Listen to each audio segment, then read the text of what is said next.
to start the new year off than with all of those things. Some of us say, well, it's a letdown, it's terrible. You know, you go into January, it's the most blah month of the year. It's not blah. It's absolutely not blah. It's one of the most exciting times. It's something new. No, we have not been there yet. It's not one of those times where you say, I've been there, I've done that. You can't, it hasn't started yet.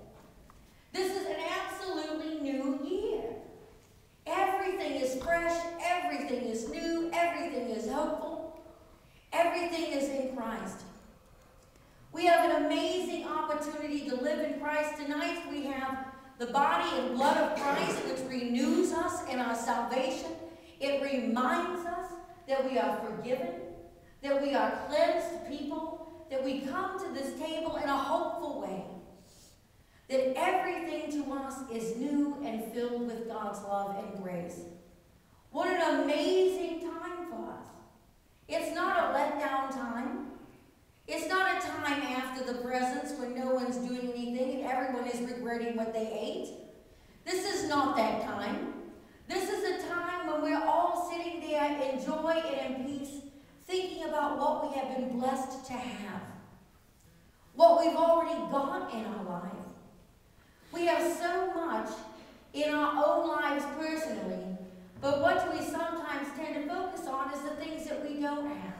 And what does the light of Christ call us back to? What we do have.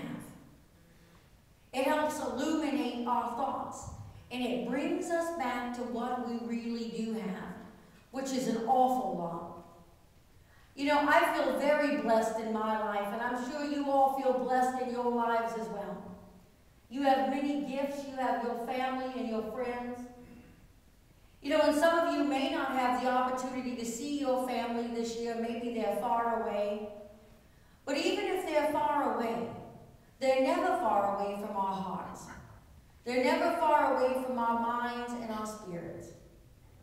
They're always there. And that is another thing that the light of Christ gives to us, is that continuous connection with each other that may, in our own minds, appear to be lost. But it isn't lost. It still remains there and still remains connecting us. The light of Christ is a very powerful tool. It is a very powerful tool. It brings us back to new hope and new life. That's why it's so amazing. It's so amazing. It's not just a light bulb. It's not just a candle that you keep on your counter that smells and brings out good fumes when you're sitting there in your house. It's not just that.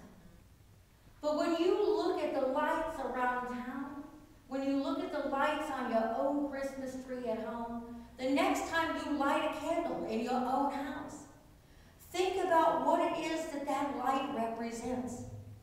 It represents wholeness. It represents peace. It represents forgiveness. It represents hope. It represents newness. It's all about those things. It's not just a candle. Anything can become just anything if you look at it long enough. It's like the toy that sits on the floor if the child has played with it and it becomes old. You know, if we look at something long enough, we can think that it doesn't matter. But you know, the next child that walks into the room and sees that toy picks it up and is enlightened by it because they've never seen it before. And what does it do? It brings new inspiration for the child who didn't want that toy to run back in the room and say, hey, that was mine.